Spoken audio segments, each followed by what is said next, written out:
अभी ने जब सारी बातें सुनी उसे शक हुआ कि आखिर दिक्कत कुछ इस फ्लैट में ही है।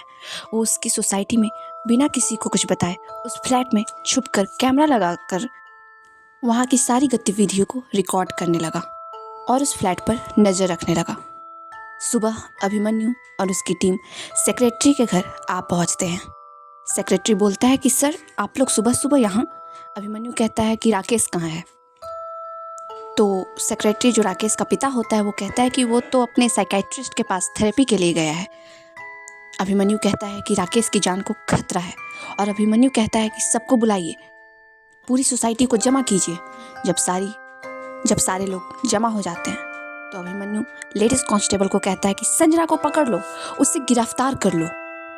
संजना का नाम सुनते ही सब शॉक हो जाते हैं कि आखिर उसे गिरफ्तार करने के लिए अभिमन्यु क्यों कहता है।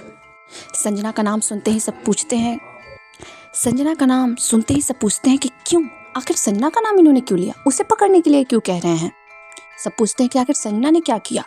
फिर अभिमन्यु सबको जवाब देता है कि श्याम जिस फ्लैट में था उसके डोर के बगल में एक पेंटिंग है और उस पेंटिंग के पीछे एक सीक्रेट डोर है जो बेसमेंट का है और वो डोर संजना के रूम में अंडरग्राउंड रास्ते के थ्रू खुलता है। मतलब संजना के फ्लैट में एक बेसमेंट है जिसका डोर श्याम के फ्लैट में खुलता था। संजना उस बेसमेंट में अपने गैंग के साथ इलीगल ड्रग्स ट्रांसपोर्ट करती थी। जब सब सो जाते थे तो फ्राइडे को उसका माल आता था और सबके सोने पर संजना जाती थी और वो माल लेती थी और उसके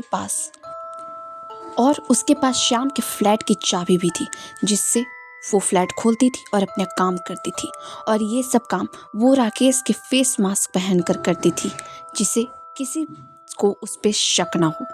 अगर कोई संजना को ऐसा करते हुए देख लेता था तो पहले तो वो उसे स्माइल देती थी, फिर उसे मार देती थी। जिसने भी उसे देख लिया था उसे उसने मार दिया।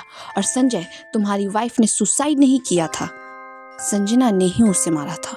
और वो फेक फोटोज भी इसी ने तुम्हें भेजे थे। संजना कहती है कि आपने मुझे पहचाना कैसे पता चला कि मैं ही कल्प्रिट हूँ।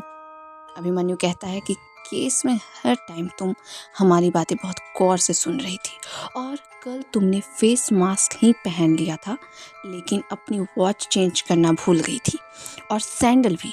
तभी मैंने नोटिस किया ये चीज़ और तुम्हारी छानबीन की। रात में मैं जब तुम्हारे गेट पर नॉक करने गया तब देखा कि वहाँ ताला लगा है। मुझे शक तो तभी हो गया था और अभी जब मैंने तुम्हारे हाथ में सेम वॉच देखी तब तो यकीन हो गया। तुमने अपने फ़ायदे में बहुत मासूम लोगों की जान ली है, तुम्हें तो फांसी ही होगी। तो ये था हमारा बहुत ही मिस्टीरियस कहानी खून का राज, जिसमें कई मासूम लोगों की कैसी खून कर दी गई ये हमने आपको बताया है। आगे ऐसी ही कहानियों को सुनने के लिए हमारे चैनल को विजिट करें, हमारे वीडियो को लाइक करें, शेयर करें और चैनल को सब्सक्राइब करें। Thank you.